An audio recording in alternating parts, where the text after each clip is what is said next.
যে মূর্তিটা তোমাদের দেখাবো সেটা দেখার জন্য তো আমিও প্রস্তুত ছিলাম না।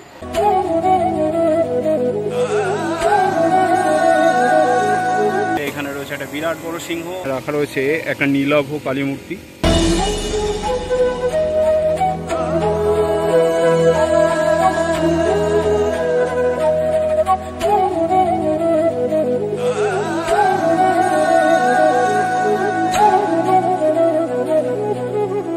এরপর এখান থেকে যাব হচ্ছে দ্বারকা। এই দেখো এখানে গেটটা পেয়ে যাবে তোমরা, দ্বারকা যাওয়ার গেটটা। চলো এই মণ্ডপটা এবারে যাওয়া যাক। আমি এখন চলেছি আমরা সবাই ক্লাবের দিকে। না, এটা অর্জুনপুরের ভাইরাল হওয়া সেই আমরা সবাই ক্লাব নয়, এটা বারাসাতের আমরা সবাই ক্লাব। অর্জুনপুরের মতো এই মণ্ডপটিকে নিয়েও মানুষের উত্তেজনা সীমা ছাড়িয়েছে, কারণ এখানের এবছরের থিম হচ্ছে শ্রীকৃষ্ণের দ্বারকা নগরী। নমস্কার, আমি সঞ্জয়, আপনাদের সকলকে আমার চ্যানেলে স্বাগত জানাই। বারাসাতের যে মণ্ডপগুলো আমি দেখাচ্ছি সেগুলো প্রায় কাছাকাছিই রয়েছে, তোমরা একটু দেখে শুনে পরপর আসবে, তাহলে দেখতে পাবে। বেশি হাঁটতে হবে না, ওই 10 মিনিট 15 মিনিট বা 5 মিনিট এরম করে। তো এই মোড় থেকে এই যে এদিকে পোস্টার দেওয়া রয়েছে আমরা সবাই এবছর করেছে দ্বারকা। চলো, রয়েছে মণ্ডপের মেন গেট দ্বারকা, তবে কাজ চলছে এখনও, কালকে তো পুজো। এই শোপিসগুলো এখানে সাজানো হবে, আর গেটের কাজও চলছে, রং করা।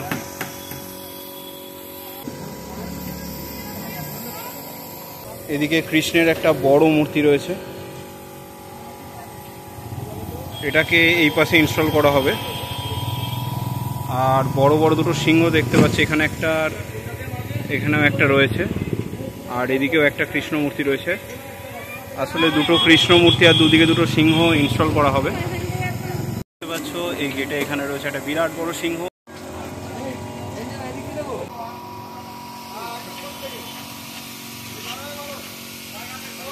আর এদিকে রয়েছে একটা নীলাভ মা কালী।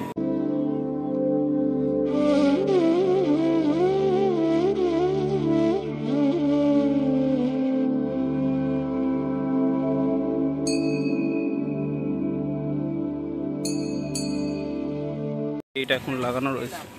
এসেছি একেবারে মণ্ডপের সামনে।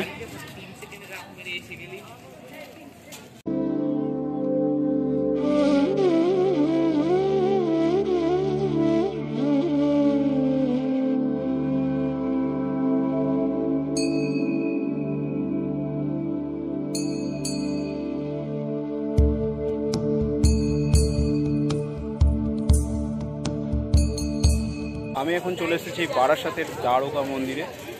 এই হচ্ছে সেই শ্রীকৃষ্ণের দ্বারকা, যেটা এখন জলমগ্ন রয়েছে। যেহেতু দ্বারকা নগরী করেছে, তাই মণ্ডপটার অনেকগুলো পার্ট পরপর সাজানো রয়েছে। একদম যেখানে প্রতিমা রয়েছে সেটা খুব বড় অংশ, তারপর সামনের দিকে আরও বিভিন্ন অংশ রয়েছে। তবে মণ্ডপটি রাতের লাইটিংয়ে আরও সুন্দর দেখাবে। মণ্ডপটা বিশাল বড় করেছে, চলো কাছ থেকে দেখাই তোমাদের। এখনও কাজ চলছে মণ্ডপে।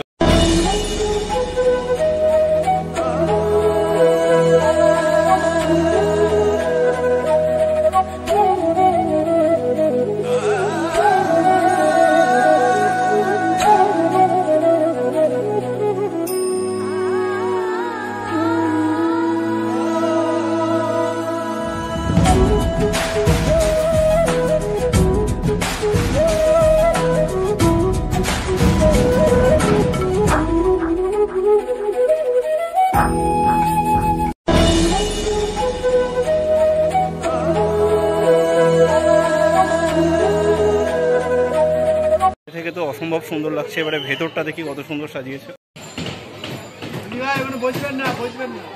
ভেতরে যে মূর্তিটা তোমাদের দেখাবো সেটা দেখার জন্য তো আমিও প্রস্তুত ছিলাম না। চলো দেখাই, না হলে তোমরা বুঝতে পারবে না কত সুন্দর হয়েছে ঠাকুরটা।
এখানে মায়ের সাক্ষাৎ কৃষ্ণকালী রূপকে তুলে ধরা হয়েছে।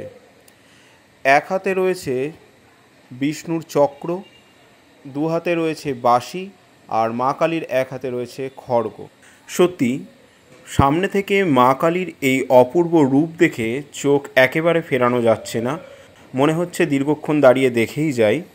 যেহেতু একই মূর্তিতে দুটি রূপ ফুটিয়ে তোলা হয়েছে, তাই দুপাশে কৃষ্ণ এবং কালীর খুবই নিখুঁত কাজ করা হয়েছে। তো তোমাদের দেখালাম শ্রীকৃষ্ণের দ্বারকা এবং কৃষ্ণকালীর মূর্তি। সত্যি বলতে মানে এক কথায় অভূতপূর্ব মূর্তি। আমি অনেক কালী মূর্তি দেখেছি, বাট এরকম কালী মূর্তি প্রথম দেখলাম। এবং মূর্তির উচ্চতা মানে দোতলা বাড়ি সমান আর কি মূর্তির উচ্চতা, এবং ভেতরের অন্দরমহলটা খুব সুন্দর বানিয়েছে, ঝাড়ও রয়েছে বড়। এবারে তোমাদের কেমন লাগলো সেটা অবশ্যই জানাবে। মণ্ডপও যেমন বড়, এখানকার প্রতিমাও তেমন বড় এবং যথেষ্ট বড় ঠাকুর। এত বড় ঠাকুর মানে এখানকার সব থেকে বড় ঠাকুর মনে হলো আমার, যে কটা আমি ঠাকুর দেখলাম সে কটার মধ্যে। চলো পরবর্তী ভিডিওতে দেখা হচ্ছে খুব শিগগিরই। ততক্ষণের জন্য টাটা।